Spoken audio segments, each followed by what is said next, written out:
आवाज़ की दुनिया के मेरे प्यारे प्यारे दोस्तों, मेरे YouTube चैनल पर आपका बहुत बहुत स्वागत है। और आज हम लोग सुनने वाले हैं लेखिका मन्नू भंडारी की लिखी हुई बहुत ही प्रसिद्ध कहानी यही सच है। नमस्ते दोस्तों, मेरा नाम है मनीष और आप सब सुन रहे हैं आवाज़ की दुनिया। आइए अब कहानी की ओर चलते हैं। कहानी शुरू करने से पहले आपसे एक निवेदन है कि अगर आपको इसी तरह से प्यारी प्यारी कहानियाँ सुनना पसंद हैं तो आप मेरा चैनल सब्सक्राइब कर लीजिए, क्योंकि मैं आपके लिए हमेशा इसी तरह की कहानियाँ लाता रहता हूँ।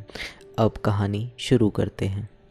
सामने आंगन में फैली हुई धूप सिमटकर दीवारों पर चढ़ गई और कंधे पर बस्ता लटकाए नन्हे नन्हे बच्चों के झुंड दिखाई दिए। तो एकाएक ही मुझे समय का आभास हुआ। घंटा भर हो गया यहाँ खड़े खड़े और संजय का अभी तक पता नहीं। झुंझलाती सी मैं कमरे में आती हूँ। कोने में रखी मेज पर किताबें बिखरी पड़ी हैं, कुछ खुली कुछ बंद। एक क्षण में उन्हें देखती रहती हूँ, फिर निरुद्देश्य सी कपड़ों की अलमारी खोलकर सरसरी सी नज़र से कपड़े देखती हूँ। सब बिखरे पड़े हैं। इतनी देर यूं ही व्यर्थ खड़ी रही, इन्हें ही ठीक कर लेती, पर मन नहीं करता और फिर बंद कर देती हूँ। नहीं आना था तो व्यर्थ ही मुझे समय क्यों दिया। फिर यह कोई आज की ही बात है? हमेशा संजय अपने बताए हुए समय से घंटे 2 घंटे देरी करके आता है और मैं हूँ कि उसी क्षण से प्रतीक्षा करने लगती हूँ। उसके बाद लाख कोशिश करके भी तो किसी काम में मैं अपना मन नहीं लगा पाती। वह क्यों नहीं समझता कि मेरा समय बहुत अमूल्य है। थीसिस पूरी करने के लिए अब मुझे अपना सारा समय पढ़ाई में ही लगाना चाहिए, पर यह बात उसे कैसे समझाऊं। मेज पर बैठकर फिर पढ़ने का उपक्रम करने लगती हूँ, पर मन है कि लगता ही नहीं। पर्दे के ज़रा से हिलने से दिल की धड़कन बढ़ जाती है और बार बार नज़र घड़ी के सरकते हुए कांटों पर दौड़ जाती है। हर समय यही लगता है कि वह आया। तभी मेहता साहब की 5 साल की छोटी बच्ची छिजकती सी कमरे में आती है। आंटी, हमें कहानी सुनाओगी? अभी नहीं, पीछे आना, मैं रुखाई से जवाब देती हूँ। वह भाग जाती है। ये मिसेज मेहता भी एक ही हैं। यूँ तो महीनों शायद मेरी सूरत नहीं देखती, पर बच्ची को जब जब मेरा सिर खाने को भेज देती हैं। मेहता साहब तो फिर भी कभी कभी 8-10 दिन में खैरियत पूछ ही लेते हैं, पर वे तो बेहद अकड़ू मालूम होती हैं। अच्छा ही है, ज़्यादा दिलचस्पी दिखाती तो क्या मैं इतनी आज़ादी से घूम फिर सकती थी। खट खट, वही परिचित सी पदध्वनि। तो आ गया संजय। मैं बरबस ही अपना सारा ध्यान पुस्तक में केंद्रित कर लेती हूँ। रजनीगंधा के ढेर सारे फूल लिए संजय मुस्कुराता सा दरवाजे पर खड़ा है। मैं देखती हूँ पर मुस्कुराकर स्वागत नहीं करती। हंसता हुआ वह आगे बढ़ता है और फूलों को मेज पर पटक कर पीछे से मेरे दोनों कंधे दबाता हुआ पूछता है, बहुत नाराज़ हो? रजनीगंधा की महक से जैसा सारा कमरा महकने लगता है। मुझे क्या करना है नाराज़ होकर, रुखाई से मैं कहती हूँ। वह कुर्सी सहित मुझे घुमाकर अपने सामने कर लेता है और बड़े दुलार के साथ ठोड़ी उठाकर कहता, तुम ही बताओ क्या करता। क्वालिटी में दोस्तों के बीच फंसा हुआ था। बहुत कोशिश करके भी उठ नहीं पाया। अब सबको नाराज करके आना अच्छा भी तो नहीं लगता ना। इच्छा होती है कह दूं, तुम्हें दोस्तों का ख्याल है, उनके बुरा मानने की चिंता है, बस मेरी ही नहीं, पर कुछ कह नहीं पाती। एकटक उसके चेहरे की ओर देखती रहती हूँ। उसके सांवले चेहरे पर पसीने की बूंदें चमक रही हैं। कोई और समय होता तो मैं अपने आंचल से इन्हें पोंछ दिया होता, पर आज नहीं। वह मंद मंद मुस्कुरा रहा है। उसकी आंखें क्षमा याचना कर रही हैं, पर मैं क्या करूं। तभी वह अपनी आदत के अनुसार कुर्सी के हत्थे पर बैठकर मेरे गाल सहलाने लगता है। मुझे उसकी इसी बात पर गुस्सा आता है। हमेशा इसी तरह करेगा और फिर दुनिया भर का लाड़ दुलार दिखाएगा। वह जानता जो है कि इसके आगे मेरा क्रोध टिक नहीं पाता। फिर उठकर वह फूलदान के पुराने फूल फेंक देता है और नए फूल लगाता है। फूल सजाने में वह कितना कुशल है। एक बार मैंने यूँ ही कह दिया था कि मुझे रजनीगंधा के फूल बड़े पसंद हैं, तो उसने नियम ही बना लिया कि हर चौथे दिन ढेर सारे फूल लेकर मेरे कमरे में लगा देता है। और अब तो मुझे भी आदत सी हो गई है। एक दिन भी कमरे में फूल न रहें तो न पढ़ने में मन लगता है न सोने में। ये फूल जैसे संजय की उपस्थिति का आभास देते रहते हैं। थोड़ी देर बाद हम घूमने निकल जाते हैं। एकाएक ही मुझे ईरा के पत्र की याद आती है। जो बात सुनने के लिए मैं सवेरे से आतुर थी, इसी गुस्सेबाजी में जाने कैसे उसे भूल गई। सुनो, ईरा ने लिखा है कि किसी दिन भी मेरे पास इंटरव्यू का बुलावा आ सकता है, मुझे तैयार रहना चाहिए। कहाँ, कलकत्ता से? कुछ याद करते हुए संजय पूछता है और फिर एकाएक ही उछल पड़ता है। यदि तुम्हें वहाँ जॉब मिल जाए तो मज़ा आ जाएगा दीपा, मज़ा आ जाएगा।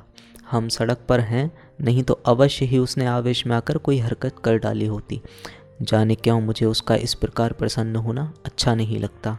क्या वह चाहता है कि मैं कलकत्ता चली जाऊं, उससे दूर?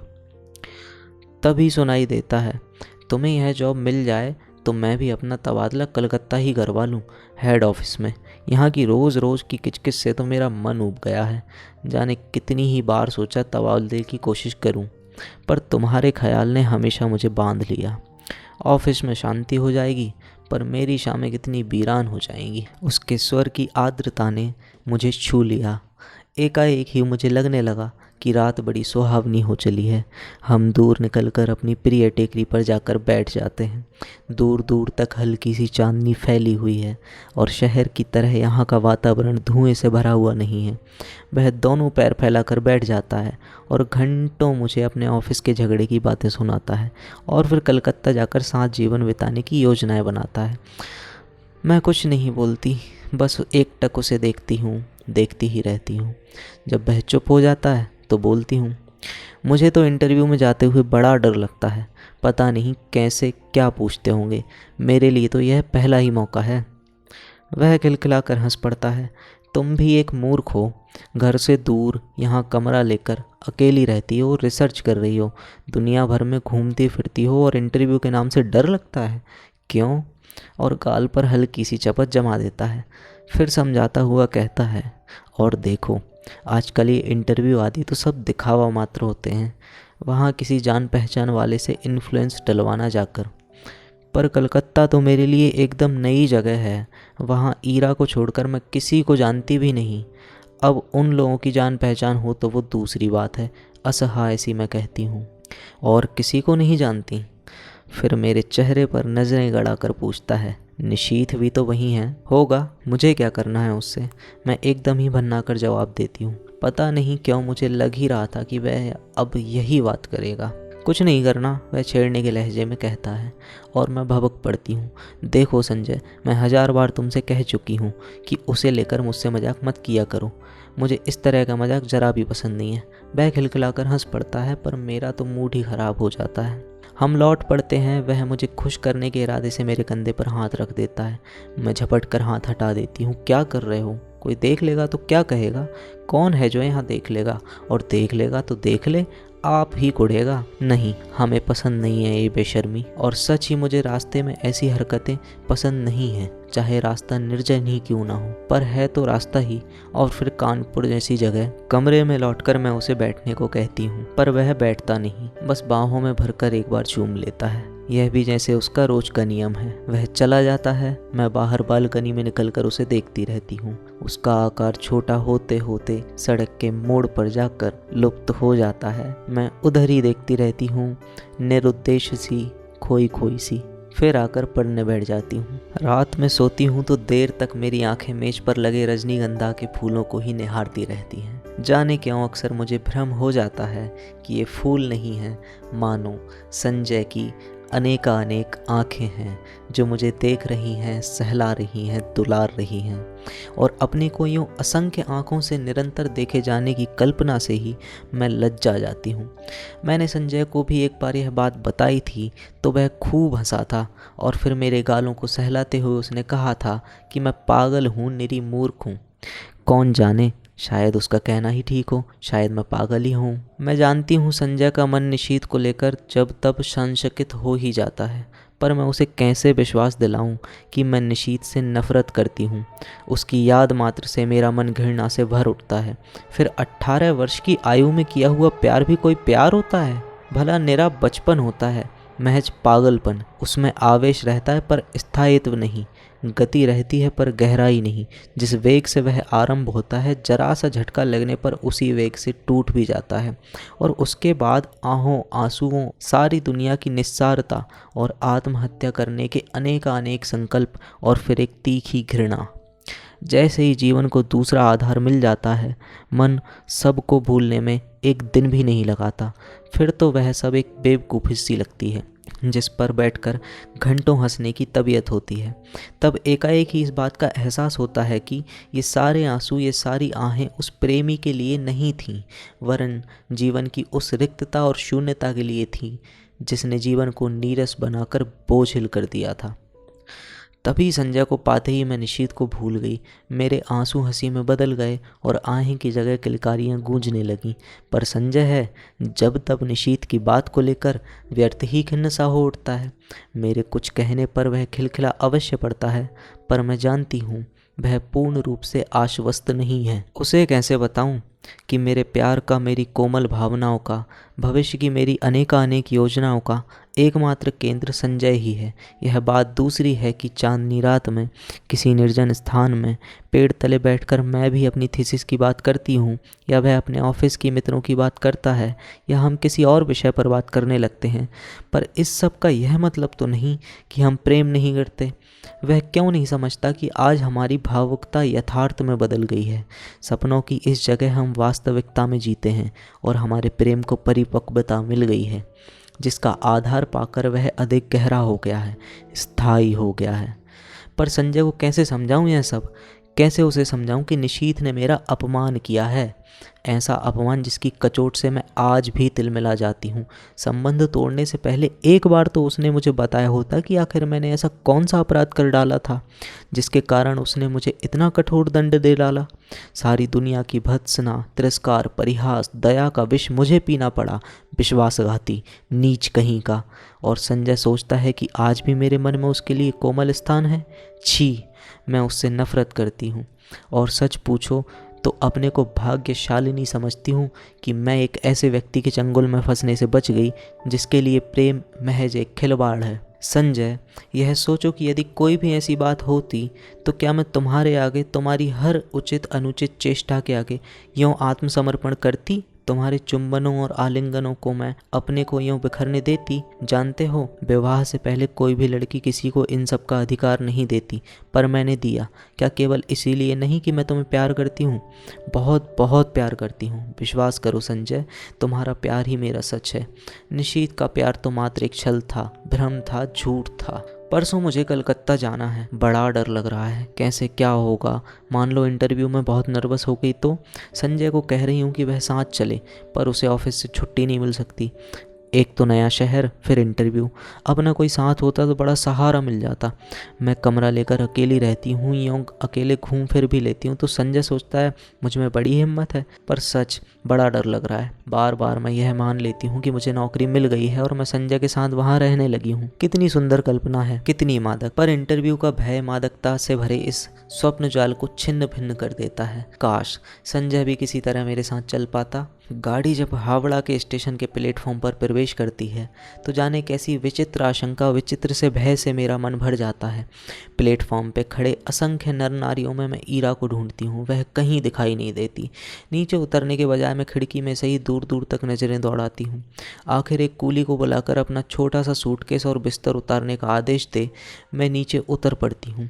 उस भीड़ को देखकर मेरी दहशत जैसे और बढ़ जाती है। तभी किसी के हाथ के स्पर्श से मैं बुरी तरह चौंक जाती हूँ। पीछे देखती हूँ तो ईरा खड़ी है, रुमाल से चेहरे का पसीना पोंछते हुए कहती है, ओफ, तुझे ना देखकर मैं घबरा रही थी कि तुम्हारे घर भी कैसे पहुँचूँगी। बाहर आकर हम टैक्सी में बैठते हैं। अभी तक मैं स्वस्थ नहीं हो पाई हूँ। जैसे ही हावड़ा पुल पर गाड़ी पहुँचती है, हुगली के जल को स्पर्श करती हुई ठंडी हवाएं तन मन को एक ताजगी से भर देती हैं। ईरा का मुझे इस पुल की विशेषता बताती है और मैं विस्मित सी उस पुल को देखती हूँ। दूर दूर तक जैसे हुगली के विस्तार को देखती हूँ। उसकी छाती पर खड़ी और विहार करती अनेक नौकाओं को देखती हूँ, बड़े बड़े जहाज़ों को देखती हूँ। उसके बाद बहुत ही भीड़ भरी सड़कों पर हमारी टैक्सी रुकती रुकती चलती है। ऊंची ऊंची इमारतों और चारों ओर वातावरण के कुछ विचित्र सी विराटता का आभास होता है। इस सब के बीच जैसे मैं अपने को बड़ा खोया खोया सा महसूस करती हूँ। कहाँ पटना और कहाँ कानपुर, कहाँ यह कलकत्ता। मैंने तो आज तक कभी बहुत बड़े शहर देखे भी नहीं। सारी भीड़ को चीर कर हम रेड रोड पर आ जाते हैं। चौड़ी शांत सड़क, मेरे दोनों ओर लंबे चौड़े खुले मैदान। क्यों ईरा, कौन कौन लोग होंगे इंटरव्यू में? मुझे तो बड़ा डर लग रहा है। अरे सब ठीक हो जाएगा, तू और डर। अरे सब ठीक हो जाएगा, तू और डर। हम जैसे डरें तो कोई बात भी है? जिसने अपना सारा करियर अपने आप बनाया वह भला इंटरव्यू में डरे? फिर कुछ देर ठहर कर कहती है, अच्छा भैया भाभी तो पटना ही होंगे, जाती है कभी उनके पास भी या नहीं? कानपुर आने के बाद एक बार गई थी। कभी कभी यूँ ही पत्र लिख देती हूँ। भाई कमाल के लोग हैं, बहन को भी नहीं निभा सके। मुझे यह प्रसंग कतई पसंद नहीं। मैं नहीं चाहती कि कोई इस विषय पर बात करे। मैं मौन ही रहती हूँ। ईरा का छोटा सा घर है, बहुत सुंदर ढंग से सजाया हुआ। उसके पति के दौरे ईरा का छोटा सा घर है, सुंदर ढंग से सजाया हुआ। उसके पति के दौरे पर जाने की बात सुनकर पहले तो मुझे अफसोस हुआ। वे होते तो कुछ मदद ही करते, पर फिर एकाएक लगा कि उनकी अनुपस्थिति में मैं शायद अधिक स्वतंत्रता का अनुभव कर सकूं। उनका बच्चा भी बड़ा प्यारा है। शाम को मुझे कॉफ़ी हाउस ले जाती है। अचानक मुझे वहाँ निशीथ दिखाई देता है। मैं सक पका कर नज़र घुमा लेती हूँ, पर वह हमारी मेज पर ही आ पहुँचता है। विवश होकर मुझे उधर देखना पड़ता है, नमस्कार भी करना पड़ता है, ईरा का परिचय भी करवाना पड़ता है। ईरा पास की कुर्सी पर बैठने का निमंत्रण दे देती है। मुझे लगता है मेरी सांस रुक जाएगी। कब आई? आज सवेरे ही। अभी ठहरोगी या कहीं ठहरी हो? जवाब ईरा देती है। मैं देख रही हूँ निशीथ बहुत बदल गया है। उसने कवियों की तरह बाल बढ़ा लिए हैं। यह क्या शौक चढ़ाया। उसका रंग स्याह पड़ गया है, वह दुबला भी हो गया है। विशेष बातचीत नहीं होती और हम लोग उठ पड़ते हैं। ईरा को मुन्नू की चिंता सता रही थी और मैं स्वयं भी घर पहुंचने को उतावली हो रही थी। कॉफ़ी हाउस से धर्मतला तक वह पैदल चलता हुआ हमारे साथ आता है। ईरा उससे बात कर रही है मानो इस ईरा का ही मित्र हो। ईरा अपना पता समझा देती है और वह दूसरे दिन 9 बजे आने का वायदा करके चला जाता है। पूरे 3 साल बाद निशीथ का यूँ मिलना ना चाहकर भी जैसे सारा अतीत आंखों के सामने खुल जाता है। बहुत दुबला हो गया है निशीथ। लगता है जैसे मन में कोई गहरी पीड़ा छिपाए बैठा है।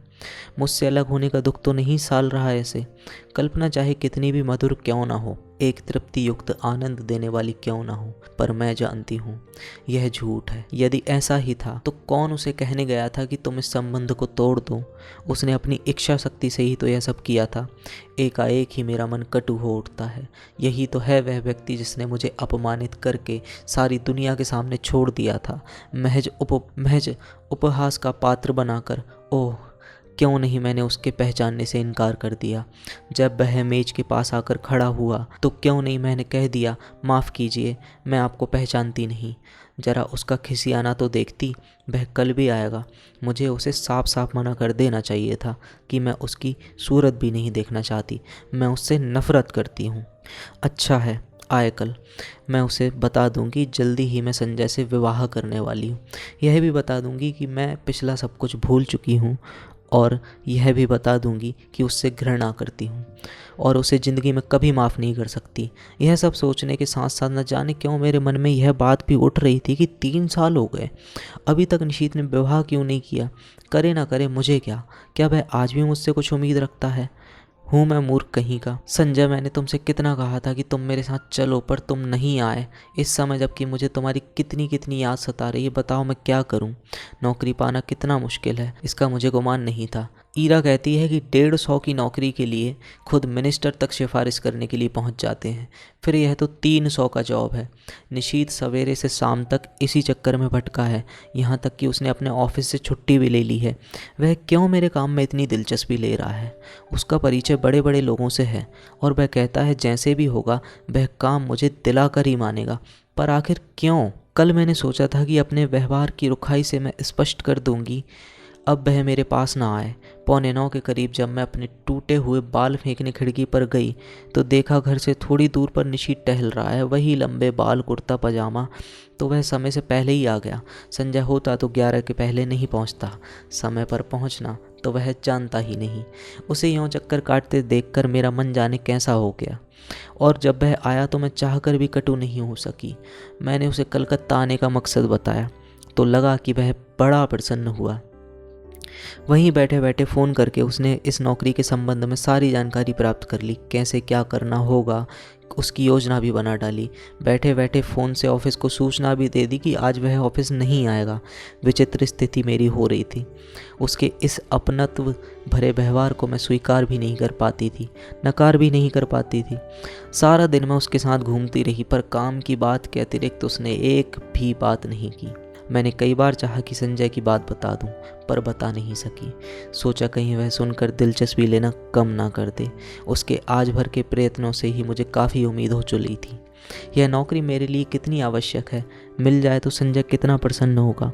हमारे विवाहित जीवन के आरंभिक दिन कितने सुख में बीतेंगे। शाम को हम घर लौटते हैं। मैं उसे बैठने को कहती हूँ, पर बैठता नहीं, बस खड़ा ही रहता है। उसके चौड़े ललाट पर पसीने की बूंदें चमक रही हैं। एकाएक ही मुझे लगता है कि इस समय संजय होता तो मैं अपने आंचल से उसका पसीना पोंछ देती और वह बिना बाहों में भरे, बिना प्यार किए यूं ही चला जाता। अच्छा तो चलता हूँ। यंत्र चलित से मेरे हाथ जुड़ जाते हैं। वह लौट पड़ता है और मैं ठगी सी देखती रहती हूँ। सोते समय मेरी आदत है कि संजय के लाए हुए फूलों को निहारती रहती हूँ। यहाँ वे फूल नहीं हैं तो बड़ा सूना सूना लग रहा है। पता नहीं संजय तुम इस समय क्या कर रहे हो। 3 दिन हो गए किसी ने बाहों में भरकर प्यार तक नहीं किया। आज सवेरे मेरा इंटरव्यू हो गया है। मैं शायद बहुत नर्वस हो गई थी। जैसे उत्तर मुझे देने चाहिए वैसे नहीं दे पाई, पर निशीथ ने आकर बताया कि मेरा चुना जाना करीब करीब तय हो गया है। मैं जानती हूँ यह निशीथ की वजह से हुआ। ढलते सूरज की धूप निशीथ के बाएं गाल पर पड़ रही थी और सामने निशीथ इतने दिन बाद एक बार फिर मुझे बड़ा प्यारा सा लगा। मैंने देखा मुझसे ज़्यादा वह प्रसन्न है। वह कभी किसी बात का एहसान नहीं लेता, पर मेरी खातिर उसने न जाने कितने लोगों का एहसान लिया। आखिर क्यों? क्या वह चाहता है कि मैं कलकत्ता आकर रहूं उसके साथ? उसके पास एक अजीब सी पुलक ने मेरा मन तन सिहर उठता है। वह ऐसा क्यों चाहता है? उसका ऐसा चाहना बहुत गलत है, बहुत अनुचित है। मैं अपने मन को समझाती हूँ, शायद वह केवल मेरे प्रति किए गए अन्याय का प्रतिकार करने के लिए यह सब कर रहा है। पर क्या वह समझता है कि उसकी मदद से नौकरी पाकर मैं उसे क्षमा कर दूंगी या जो कुछ उसने किया है उसे भूल जाऊंगी? असंभव। मैं कल ही उसे संजय की बात बता दूंगी। आज तो इस खुशी में पार्टी हो जाए। काम की बात के अलावा यह पहला वाक्य मैं उसके मुंह से सुनती हूँ। मैं ईरा की ओर देखती हूँ। यह प्रस्ताव का समर्थन करके भी मुन्नू की तबीयत का बहाना करके अपने को काट लेती है। अकेले जाना मुझे कुछ अटपटा सा लगता है। अभी तक तो काम का बहाना लेकर घूम रही थी, पर अब फिर भी मना नहीं कर पाती। अंदर जाकर तैयार होती हूँ। याद आता है कि निशीथ को नीला रंग बहुत पसंद था। मैं नीले रंग की साड़ी पहनती हूँ। बड़े चाव और सतर्कता से अपना प्रसाधन करती हूँ और बार बार अपने को टोकती जाती हूँ। किसको रिझाने के लिए ऐसा हो रहा है? क्या है निरा पागलपन नहीं है? सीढ़ियों पर निशीथ हल्की सी मुस्कुराहट के साथ कहता है, इस साड़ी में तुम बहुत सुंदर लग रही हो। मेरा चेहरा तमतमा जाता है, कनपटियाँ सुर्ख हो जाती हैं। मैं चुपचाप ही इस वाक्य के लिए तैयार नहीं थी, पर वह सदा चुप रहने वाला निशीथ बोला भी तो ऐसी बात। मुझे ऐसी बात सुनने की जरा भी आदत नहीं है। संजय ना कभी मेरे कपड़ों पर ध्यान देता है, ना ऐसी बातें करता है, जबकि उसे पूरा अधिकार है और यह बिना अधिकार ऐसी बातें करे। पर जाने क्या है कि मैं उस बात पर नाराज़ नहीं हो पाती हूँ, बल्कि एक पुलक में सिहरन महसूस करती हूँ। सच, संजय के मुंह से ऐसा वाक्य सुनने को मेरा मन तरसता रहता है, पर कभी उसने ऐसी बात नहीं की। पिछले 2.5 साल से मैं संजय के साथ रह रही हूँ। रोज़ ही शाम को हम घूमने जाते हैं। कितनी ही बार मैंने श्रृंगार किया, अच्छे कपड़े पहने, एक प्रशंसा का एक शब्द भी उसके मुँह से नहीं सुना।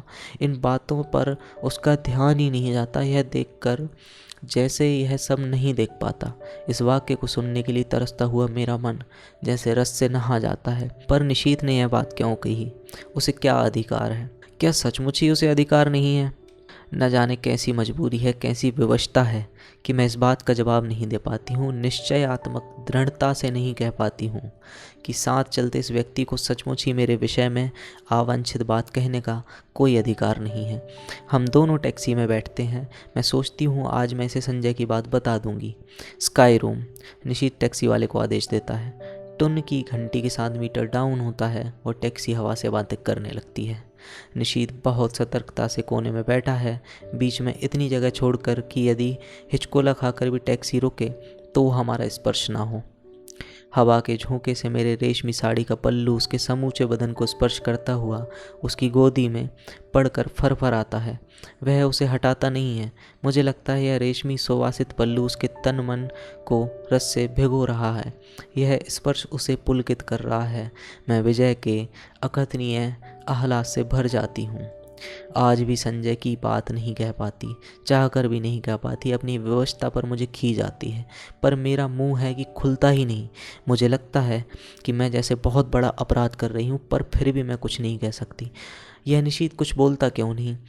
उसका यूं कोने में दुबक्कर निर्विकार भाव से बैठे रहना मुझे कतई अच्छा नहीं लगता। एकाएक ही मुझे संजय की याद आने लगती है। इस समय वह यहाँ होता तो उसका हाथ मेरी कमर में लिपटा होता। यूं सड़क पर ऐसी हरकतें मुझे स्वयं पसंद नहीं, पर जाने क्यों किसी की बाहों की लपेट के लिए मेरा मन ललक उठता है। मैं जानती हूँ जब निशीथ बगल में बैठा हो उस समय ऐसी इच्छा करना या ऐसी बात सोचना भी अनुचित है, पर मैं क्या करूं?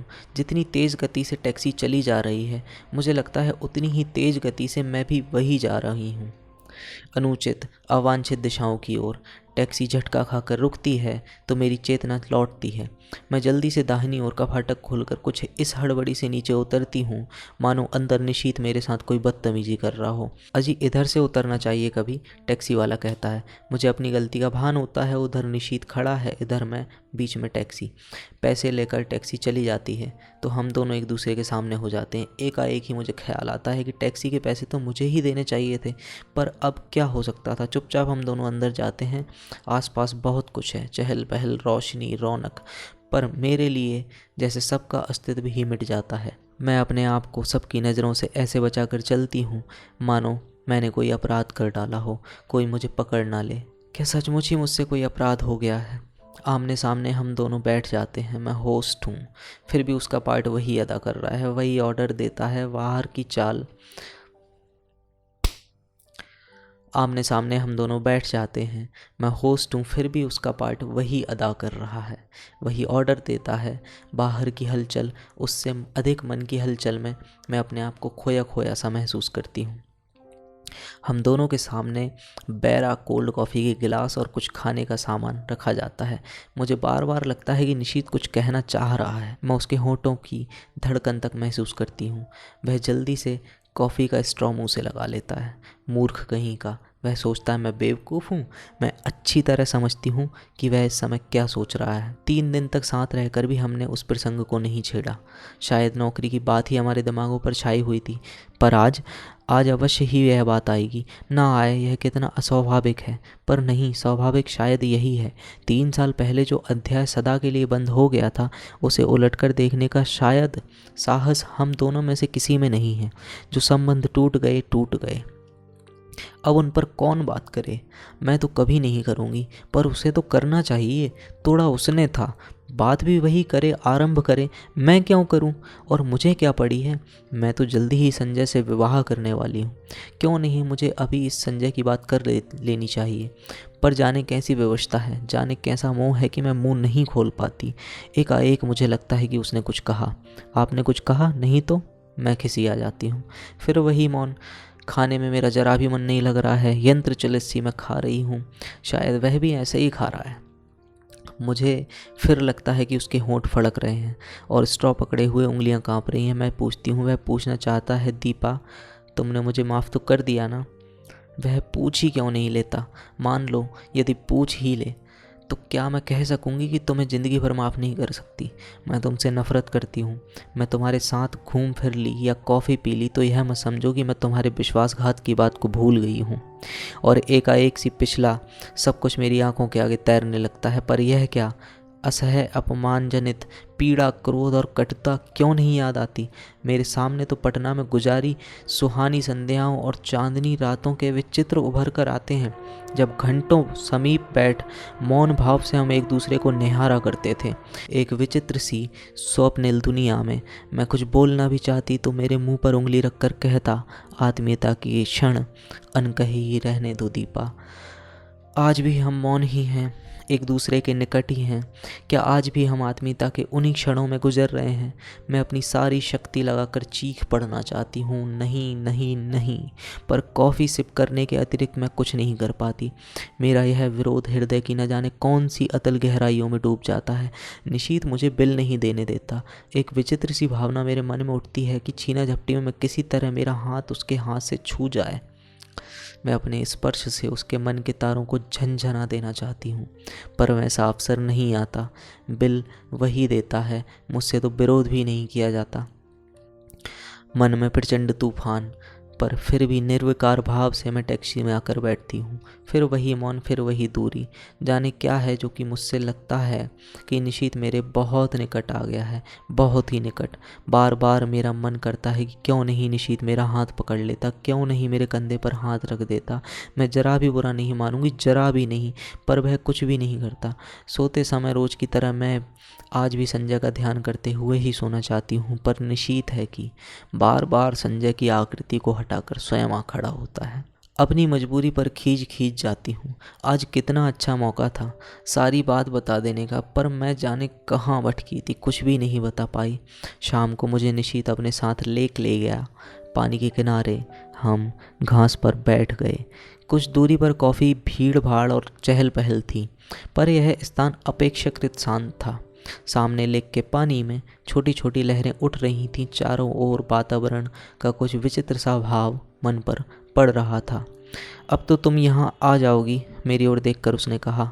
हाँ, नौकरी के बाद क्या इरादा है? मैंने देखा उसकी आंखों में कुछ जानने की आतुरता फैलती जा रही है, शायद कुछ कहने की। मुझसे कुछ जानकर वह अपनी बात कहेगा। कुछ नहीं, जाने क्यों मैं यही कह गई। कोई है जो मुझे कचोटे डाल रहा है। क्यों नहीं मैं बता देती कि नौकरी के बाद मैं संजय से विवाह करूंगी। मैं संजय से प्रेम करती हूँ, वह मुझसे प्रेम करता है, वह बहुत अच्छा है, बहुत ही। वह मुझे तुम्हारी तरह धोखा नहीं देगा, पर मैं कुछ भी तो नहीं कह पाती। अपनी इस बेबसी पर मेरी आंखें छल छला आती हैं। मैं दूसरी ओर मुंह फेर लेती हूँ। तुम्हारे यहाँ आने से मैं बहुत खुश हूँ। मेरे सांस जहाँ तक रुक जाती है आगे के शब्द सुनने के लिए, पर शब्द नहीं आते। बड़ी कातर, करुण और याचना भरी दृष्टि से मैं उसे देखती हूँ, मानो कह रही हूँ कि तुम कह क्यों नहीं देते निशीथ कि आज भी तुम मुझसे प्यार करते हो। तुम मुझे सदा अपने पास रखना चाहते हो। जो कुछ हो गया है उसे भुलाकर तुम मुझसे विवाह करना चाहते हो। कह दो निशीथ, कह दो। यह सुनने के लिए मेरा मन अकुला रहता है, छटपटा रहा है। मैं बुरा नहीं मानूंगी, जरा भी नहीं मानूंगी। मान ही कैसे सकती हूँ निशीथ? इतना सब हो जाने के बाद भी शायद मैं तुम्हें प्यार करती हूँ। शायद नहीं, सचमुच ही मैं तुम्हें प्यार करती हूँ। मैं जानती हूँ तुम कुछ नहीं कहोगे, सदा के ही मितभाषी जो हो, फिर भी कुछ सुनने की आतुरता लिए मैं तुम्हारी तरफ देखती रहती हूँ। पर तुम्हारी नज़र तो लेक के पानी पर जमी हुई है, शांत, मौन। आत्मीयता के ये क्षण अनकहे भले ही रह जाएं, अनबुझे नहीं रह सकते। तुम चाहे ना कहो, पर मैं जानती हूँ तुम आज भी मुझे प्यार करते हो, बहुत प्यार करते हो। मेरे कलकत्ता आ जाने के बाद इस टूटे संबंध को फिर से जोड़ने की बात ही तुम इस समय सोच रहे हो। तुम आज भी मुझे अपना ही समझते हो। तुम जानते हो आज भी दीपा तुम्हारी है और मैं। लगता है इस प्रश्न का उत्तर देने का साहस मुझ में नहीं है। मुझे लगता है, डर है कि जिस आधार पर मैं तुमको नफ़रत करती थी, उसी आधार पर कहीं मुझे अपने आप से नफ़रत ना करनी पड़े। लगता है रात आधी से भी अधिक ढल गई है। मन में उत्कट अभिलाषा होते हुए भी निशीथ की आवश्यक मीटिंग की बात सुनकर मैंने कह दिया था कि तुम स्टेशन मत आना। ईरा आई थी पर गाड़ी बैठाकर ही चली गई, या कहूँ कि मैंने ज़बरदस्ती ही उसे भेज दिया। मैं जानती थी कि लाख मना करने पर भी निशीथ आएगा, और विदा के उन अंतिम क्षणों में मैं उसके साथ अकेली ही रहना चाहती थी। मन में एक दबी सी आशा थी कि चलते समय ही शायद वह कुछ कह दे। गाड़ी चलने में बस 10 मिनट रह गए तो देखा, बड़ी व्यग्रता से डिब्बों में झांकता झांकता निशीथ आ रहा था। पागल, उसे इतना तो समझना चाहिए कि मैं उसकी प्रतीक्षा में यहाँ बाहर खड़ी हूँ। मैं दौड़कर उसके पास जाती हूँ। अब क्यों आए? पर मुझे उसका आना बहुत अच्छा लगता है। वह बहुत ही थका हुआ लग रहा है, शायद सारा दिन बहुत व्यस्त रहा और दौड़ता दौड़ता मुझे सी ऑफ करने यहाँ आ पहुँचा। मन करता है कुछ ऐसा करूँ जिससे उसकी सारी थकान दूर हो जाए, पर क्या करूँ? हम डिब्बे के पास आ जाते हैं। जगह अच्छी मिल गई? वह अंदर झांकते हुए पूछता है। हाँ, पानी वानी तो है? हाँ है। बिस्तर फैला लिया? मैं खींच पड़ती हूँ। वह शायद समझ जाता है और चुप हो जाता है। हम दोनों एक क्षण को एक दूसरे की ओर देखते हैं। मैं उसकी आंखों में विचित्र सी छायाएं देखती हूँ, मानो कुछ है जो उसके मन में घुट रहा है, उसे मथ रहा है, पर वह कह नहीं पा रहा है। वह क्यों नहीं कह देता, क्यों नहीं अपने मन की इस घुटन को हल्का कर लेता है। आज भीड़ विशेष नहीं है। चारों ओर नज़र डालकर वह कहता है। मैं भी एक बार चारों ओर देख लेती हूँ, पर नज़र मेरी बार बार घड़ी पर ही जा रही है। जैसे जैसे समय सरक रहा है, मेरा मन किसी गहरे अवसाद में डूब रहा है। मुझे कभी उस पर दया आती है, कभी खींच। गाड़ी चलने में केवल 3 मिनट बाकी रह गए हैं। एक बार फिर हमारी नज़रें मिलती हैं। ऊपर चढ़ जाओ, अब गाड़ी चलने वाली है। बड़ी असहाय सी नज़र से मैं उसे देखती हूँ, मानो कह रही हूँ तुम ही चढ़ा दो, और फिर धीरे धीरे चढ़ जाती हूँ। दरवाजे पर मैं खड़ी हूँ और वह नीचे प्लेटफॉर्म पर।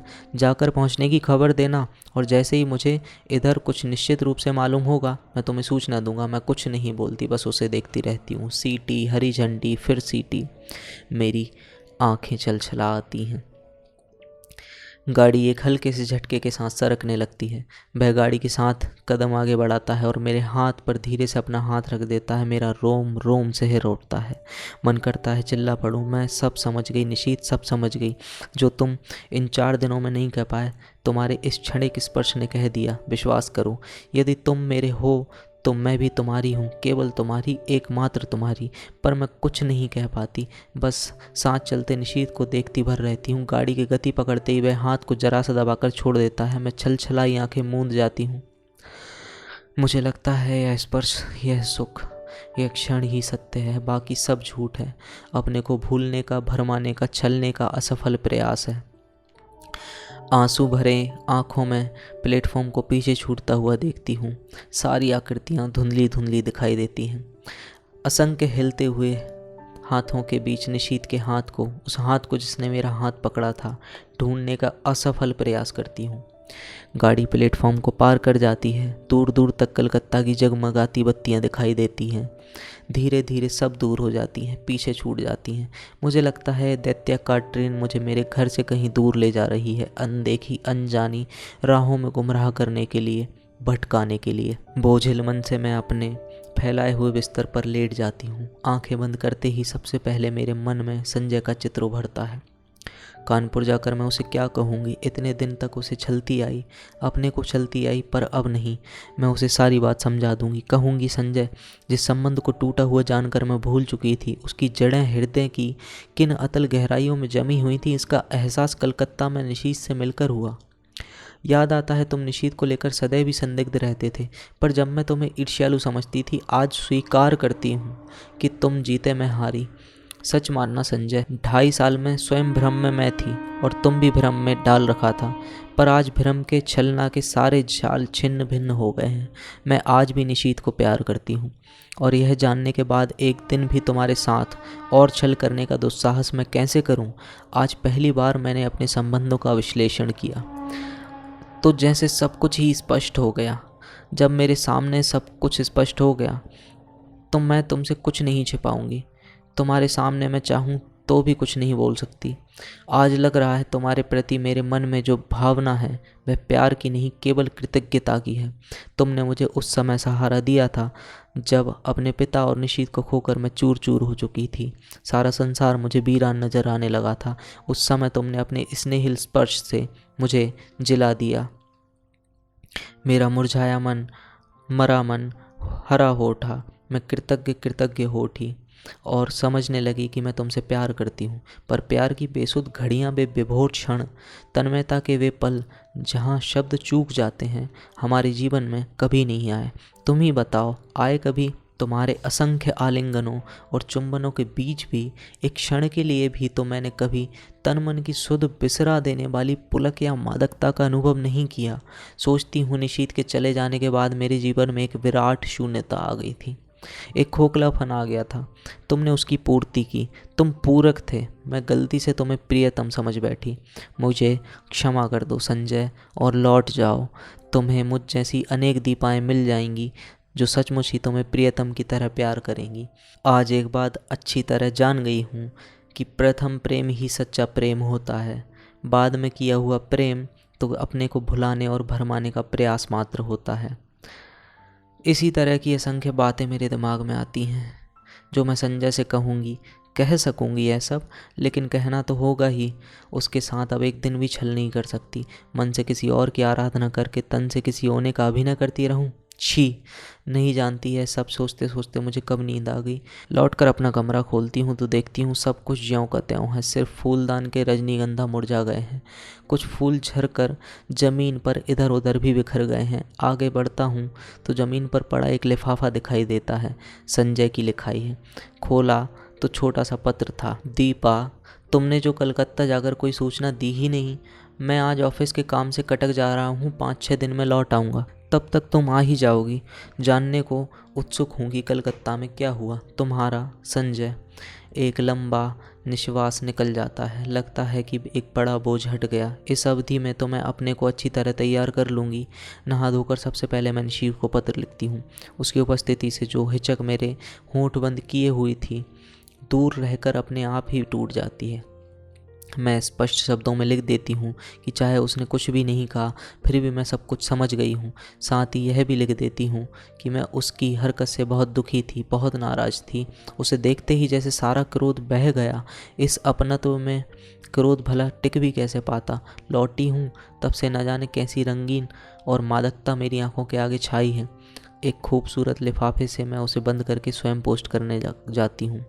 रात में सोती हूँ तो अनायास ही मेरी नज़र उस सूने फूलदान पर जाती है। मैं करवट बदल कर सो जाती हूँ। आज निशीत को पत्र लिखे 5वां दिन है। मैं तो कल ही उसके पत्र की राह देख रही थी, पर आज की भी दोनों टाँकें निकल गईं। जाने कैसा सूना सूना अनमना लगता रहा सारा दिन। किसी भी काम में जी नहीं लगता। क्यों नहीं लौटती डाक से ही उत्तर दे दिया उसने। समझ में नहीं आता कैसे समय गुजारूं। मैं बाहर बालकनी में जाकर खड़ी हो जाती हूँ। एकाएक ख्याल आता है, पिछले 2.5 सालों से करीब इसी समय यहीं खड़े होकर मैंने संजय की प्रतीक्षा की है। क्या आज मैं संजय की प्रतीक्षा कर रही हूँ, या मैं निशीत के पत्र की प्रतीक्षा कर रही हूँ? शायद किसी की भी नहीं, क्योंकि जानती हूँ दोनों में से कोई भी नहीं आएगा। फिर निरुद्देश सी कमरे में लौट पड़ती हूँ। शाम का समय मुझे घर में नहीं काटा जाता। रोज़ ही तो संजय के साथ घूमने निकल जाया करती थी। लगता है यहीं बैठी रहो तो दम ही घुट जाएगा। कमरा बंद करके मैं अपने को धकेलती सी सड़क पर ले आती हूँ। शाम का धुंधल का मन के बोझ को और भी बढ़ा देता है। कहाँ जाऊँ? लगता है जैसे मेरी राहें भटक गई हैं, मंजिल खो गई है। मैं स्वयं नहीं जानती आखिर मुझे जाना कहाँ है। फिर भी निरुद्देश सी चलती रहती हूँ। पर आखिर कब तक यूँ भटकती रहूँगी? हार कर लौट पड़ती हूँ। आते ही मेहता साहब की बच्ची तार का एक लिफाफा देती है। धड़कते दिल से मैं उसे खोलती हूँ। ईरा का तार था। नियुक्ति हो गई है, बधाई हो। इतनी बड़ी खुशखबरी पाकर भी जाने क्या है कि खुशी नहीं हो पाती। यह खबर तो निशीत भेजने वाला था। एकाएक ही विचार मन में आता है, क्यों जो कुछ मैं सोच गई वह मेरा निरा भ्रम ही था, मात्र मेरी कल्पना, मेरा अनुमान नहीं। उस स्पर्श को मैं भ्रम कैसे मान लूं, जिसने मेरे तन मन को डुबो दिया था, जिसके द्वारा उसके हृदय की एक एक परत मेरे सामने खुल गई थी। लेख पर बिताए उन मधुर क्षणों को भ्रम कैसे मान लूं मैं, जहां उसका मौन ही मुखरित होकर सब कुछ कह रहा था। आत्मीयता के वे अनकहे क्षण। तो फिर उसने पत्र क्यों नहीं लिखा? क्या कल उसका पत्र आएगा? क्या आज भी उसे वही हिचक रोके हुए है? तभी सामने की घड़ी टन टन करके 9 बजाती है। मैं उसे देखती हूँ। यह संजय की लाई हुई है। लगता है जैसे यह घड़ी घंटों सुना कर मुझे संजय की याद दिला रही है। फहराते हैं ये हरे पर्दे, यह हरी बुक, रेड, यह टेबल, यह फूलदान, सभी तो संजय के ही लाए हुए हैं। मेज पर रखा यह पेन उसने मुझे सालगिरह पर दिया था। अपनी चेतना के इन बिखरे सूत्रों को समेटकर मैं फिर पढ़ने का प्रयास करती हूँ, पर नहीं पढ़ पाती। हार कर मैं पलंग पर लेट जाती हूँ। सामने के फूलदान का सूनापन मेरे मन के सूनेपन को और अधिक बढ़ा देता है। मैं कसकर आंखें मूंद लेती हूँ। एक बार फिर मेरी आंखों के आगे लेक का स्वच्छ नीला जल उभर आता है, जिसमें छोटी छोटी लहरें उठ रही थीं। उस जल के ओर देखते हुए निशीत की आकृति भी उभर आती है। यह लाख जल की ओर देखें, पर चेहरे पर अंकित उसके मन की हलचल को आज भी मैं इतनी दूर रहकर भी महसूस करती हूँ। वह लाख जल की ओर देखे, पर चेहरे पर अंकित उसके मन की हलचल को मैं आज भी इतनी दूर रहकर भी महसूस करती हूँ। कुछ ना कह पाने की मजबूरी, उसकी विवशता और उसकी घुटन आज भी मेरे सामने साकार हो उठती है। धीरे धीरे लेक के पानी का विस्तार सिमट जाता है और एक छोटी सी राइटिंग टेबल में बदल जाता है और मैं देखती हूँ कि एक हाथ में पेन लिए और दूसरे की हाथ की उंगलियों को बालों में उलझाए निशीथ बैठा है। वही मजबूरी, वही विवशता, वही घुटन लिए। वह चाहता है पर जैसे लिख नहीं पाता। वह कोशिश करता है पर उसका हाथ बस कांप कर रह जाता है। ओह, लगता है उसकी घुटन मेरा दम घोंट कर रख देगी। मैं एकाएक ही आंखें खोल लेती हूँ। वही फूलदान पर्दे, मेज घड़ी। आखिर आज निशीथ का पत्र आ गया। धड़कते दिल से मैंने उसे खोला। इतना छोटा सा पत्र। प्रिय दीपा, तुम अच्छी तरह पहुंच गई हैं जानकर प्रसन्नता हुई। तुम्हें अपनी नियुक्ति का तार तो मिल ही गया होगा। मैंने कल ही ईरा को फ़ोन करके सूचना दे दी थी और उन्होंने बताया था कि तार भेज देंगी। ऑफिस की ओर से भी सूचना मिल जाएगी। इस सफलता के लिए मेरी ओर से हार्दिक बधाई और स्वीकार करना। सच में बहुत खुश हूँ कि तुम्हें यह काम करने को मिल गया। मेहनत सफल हो गई। शेष फिर। शुभेच्छु, निशीथ। बस। धीरे धीरे पत्र के सारे शब्द आंखों के आगे लुप्त हो जाते हैं। रह जाता है केवल शेष फिर। तो फिर उसके पास कुछ लिखने को शेष है तो क्यों नहीं लिखा उसने अभी? क्या लिखेगा वह? दीप। वह मुड़कर दरवाजे की ओर देखती हूँ मैं। रजनीगंधा के ढेर सारे फूल लिए मुस्कुराता सा संजय खड़ा है।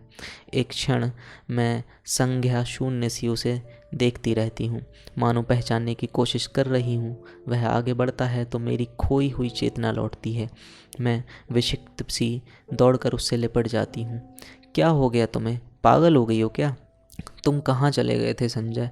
और मेरा स्वर टूट जाता है। अनायासी आंखों में आंसू बह चलते हैं। क्या हो गया? कलकत्ता का काम नहीं मिला क्या? मारो भी गोली काम को। तुम इतनी परेशान क्यों हो रही हो उसके लिए? पर मुझसे कुछ नहीं बोला जाता। बस मेरी बाहों की जकड़ कसती जाती है, कसती जाती है। रजनीगंधा की महक धीरे धीरे मेरे तन मन पर छा जाती है।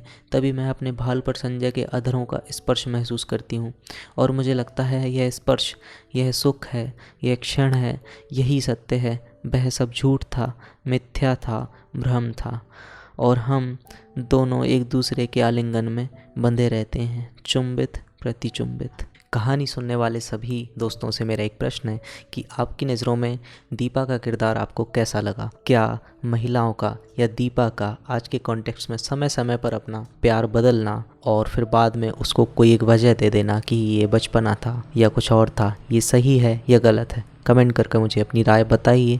आप इसे सुन रहे थे मेरे YouTube चैनल पर। मेरा नाम है मनीष पलेया। अगर इसी तरह से कहानी आप सुनना चाहते हैं तो चैनल को सब्सक्राइब कर लीजिएगा और बेल आइकन को प्रेस कर लीजिएगा ताकि आप कोई भी कहानी मिस ना कर सकें। मैं आपसे अगली कहानी में मिलता हूँ। जय हिंद, वंदे मातरम।